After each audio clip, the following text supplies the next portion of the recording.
আসসালামু আলাইকুম সবাইকে। আশা করি সবাই ভালো আছেন। আমিও ভালো আছি।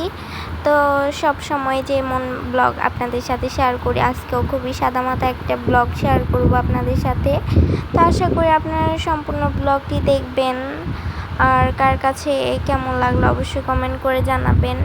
আম্মু আজকে পোলাও মাংস রোস্ট রান্না করবে। তো আমরা তো এমনিতেও মাংস বেশি খাই, মানে খাওয়া হয় ইদানিং ধরেই। আগেও খেতাম, তো এখন আরও বেশিও খাওয়া হয়। তো যাই হোক, আম্মু এখানে রোস্ট রান্না করতেছিল। অবশ্য বাসায় তেমন কেউই আসবো না, তবে আমরা আর কি খাবো, যার কারণে আর কি রান্না, কারণ খুবই পছন্দ, তাই আম্মু মাঝে মাঝে রান্না করে।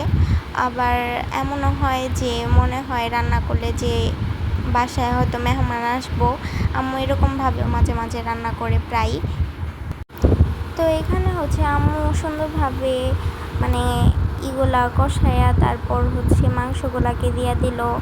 তো বেশ মজা লাগে রোস্ট খাইতে। কাদের কাদের পছন্দ অবশ্যই কমেন্ট করে জানাবেন। তো আমার তো বেশ ভালোই লাগে। তো এখন আম্মু এটাকে মানে কিছুটা হওয়ার জন্য চুলায় রেখে দেবে, তারপর যখন হয়ে আসবে তখন নামিয়ে নেওয়া হবে। এখন নাড়াচাড়া করে মাংসটাকে একটু ঘন করা হবে, যেই ঝুলটা রাখা হচ্ছে সেটা। তার সাথে উস্তা ভাজি করবে। এটা আমার বাবার খুবই পছন্দ, তবে আমরা কেউ খেতে পারি না।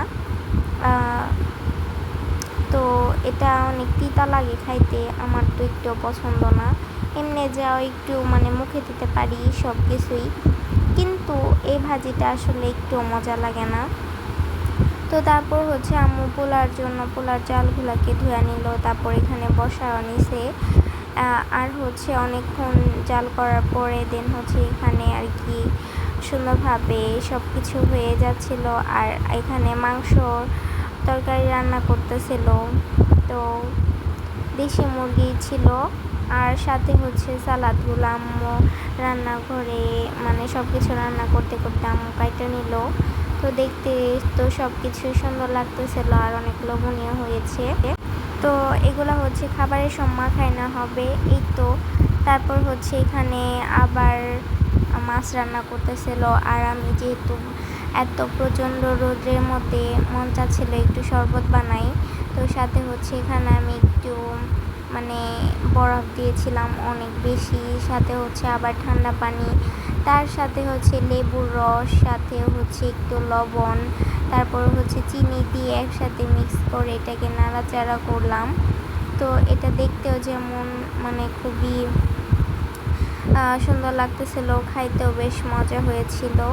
তো লেবুর শরবত তো আমার তো বেশ ভালো লেগেছে, আমার আম্মুরও খুব মজা লেগেছে। তো গরমের মধ্যে এটা ছিল বেস্ট একটা শরবত। তো আজকের ভিডিওটা এ পর্যন্তই থাকবে। সবাইকে আল্লাহ হাফেজ, ভালো থাকবেন।